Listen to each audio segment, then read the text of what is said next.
It started as a headline no one saw coming. In November 2024, just days after clinching victory in the election, Donald Trump tapped Elon Musk.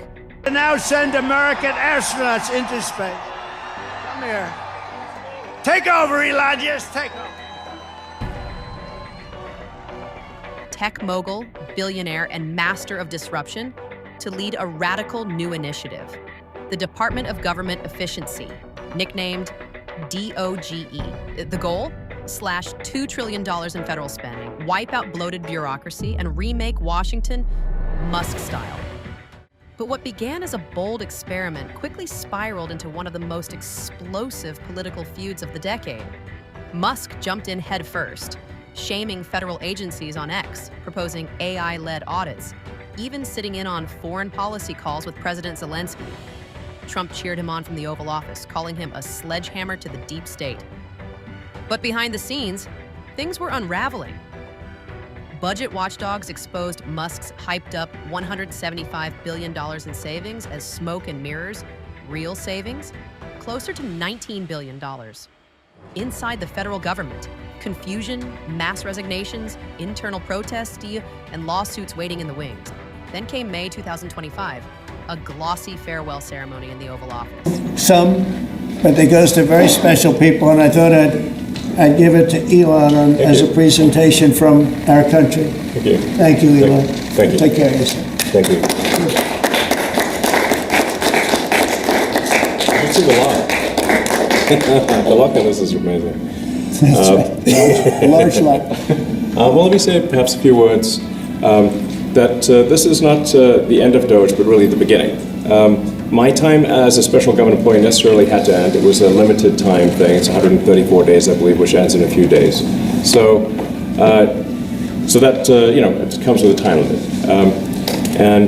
But the DOGE team will only grow stronger over time. The DOGE influence will only grow stronger. I'd liken it to sort of Buddhism. It's like a way of life. So it is permeating throughout the government, and I'm confident that over time we'll see $1 trillion of savings and a reduction in $1 trillion of waste and fraud reduction. The calculations of the DOGE team thus far, in terms of an FY25 to FY26 delta, are over 160 billion, and that's climbing. We expect that number will probably go over 200 billion soon. So I think the DOGE team is doing an incredible job. They're going to continue doing an incredible job, and I'll continue to be visiting here and be a friend and advisor to the president. And I look forward to times being back in this amazing room. By the way, isn't this incredible? Musk stepped down. Trump handed him a golden efficiency key, a photo op, a smile, a handshake. And just like that, the bromance was over. Days later, Trump dropped his big, beautiful bill, a massive spending package that ballooned the deficit, boosted military funding, and killed electric vehicle subsidies. For Musk, it was a slap in the face. He fired back on X, called the bill a betrayal, and then he tweeted the unthinkable. Trump should be impeached. Then he crossed a line no one saw coming.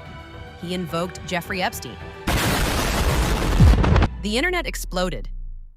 The headlines went nuclear. Trump fired back, calling Musk crazy, accusing him of ingratitude, and threatening to yank every federal contract from Tesla and SpaceX. Wall Street panicked. Tesla's value plummeted. $150 billion wiped out overnight. But before anything else, subscribe to our channel for more videos like this and hit the notification bell to be updated. Steve Bannon, Fox News, MAGA Twitter. They went into attack mode. They called for Musk's immigration status to be reviewed, questioned his drug use, demanded a full investigation into the billions his companies received in federal subsidies. It wasn't just a feud, it was a war of political extinction. Now Musk is hinting at something even bigger. A new centrist political party. A third force, a disruptor to the disruptors. Trump's allies? They're circling the wagons, tightening control, preparing for another purge. 2 billionaires, once allies, now arming themselves for a political showdown, unlike anything we've ever seen. Is Musk the visionary reformer Washington desperately needed? Or a reckless wild card Trump never should have unleashed? This is what victory feels like. Yeah! And this was no ordinary. And if this is only round one, what will happen in round two? The future of power, tech, and the country itself may depend on who survives this war. Subscribe for part two. This political saga is just getting started.